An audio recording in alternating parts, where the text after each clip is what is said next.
အားလုံးပဲမင်္ဂလာပါတမနစ်စာတရားဒေသနာစီစဉ်ကနေကြိုဆိုပါရစေဒီနေ့ဘုမတ်တော်ကိုဆင်ခြင်ဟောအားယူကြဖို့ရန်မိကွန်းလေးနဲ့အစပြုခြင်းပါတယ်ဖရာသခင်ကအလွန်ငွေအများကြီးပေးလူနိုင်တဲ့သူတွေကိုပဲချစ်တယ်လို့တင်ထင်နေပါသလားမိတ်ဆွေ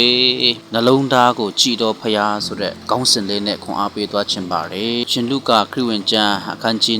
21ခန်းငယ်4အကြောင်းမူကားထိုသူအပေါင်းတို့သည်မိမိတို့ကြွယ်ဝသောစီးစိမ်ထဲကနှုတ်၍ဖရာသခင်၏အလွန်ငွေတော်စုထဲသို့တွင်ချကြ၏ထိုမိမမောကအလွန်ဆင်းရဲလက်ပြင်မိမိအသက်မွေးစရာဥစ္စာရှိသမျှကိုတွင်ချလေပြီဟုမိန့်တော်မူ၏ဒီကျမ်းချက်ကိုကြည့်ရင်ယေရှုကဆင်းရဲတဲ့မုတ်ဆိုးမတယောက်ကိုချီးမွမ်းတဲ့အရာကိုတွေ့ရပါတယ်သူမှတွင်ချခဲ့တဲ့အလွန်ငွေကအများကြီးမဟုတ်ပါဘူးကျဲနေသိန်းကနှစ်ပြားသာဖြစ်ပါတယ်ဒါပေမဲ့သူမမှာအသက်မွေးဖို့ရန်ရှိသမျှကိုဖရာသခင်အပေါ်ယုံကြည်စိတ်ချတဲ့စိတ်နဲ့အလူငွေစုထဲကိုတွင်းချတယ်လို့ပြောပါတယ်။ဒါကြောင့်ယေရှုကသူမကအားလုံးထက်ပိုပြီးမှတွင်းချလေပြီ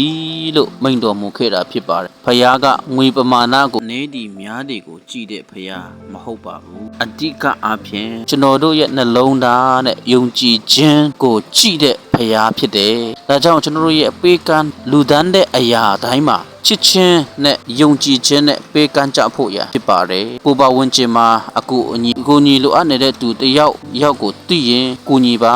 အရေးကြီးတာကပမာဏမဟုတ်ပဲချစ်ချင်းမေတ္တာနဲ့ပေးကမ်းခြင်းဖြစ်တယ်။ထို့သူပဲပေးကမ်းခြင်းတယ်လည်းဝတ်ပြုခြင်းရဲ့အစိတ်အပိုင်းတစ်ခုဖြစ်တယ်ဆိုတဲ့အရာကိုနှုတ်ပေါ်တော်နဲ့ခွန်အားပေးပါစေ။အားလုံးကိုဖျက်ရှင်ကောင်းချီးပေးပါစေ။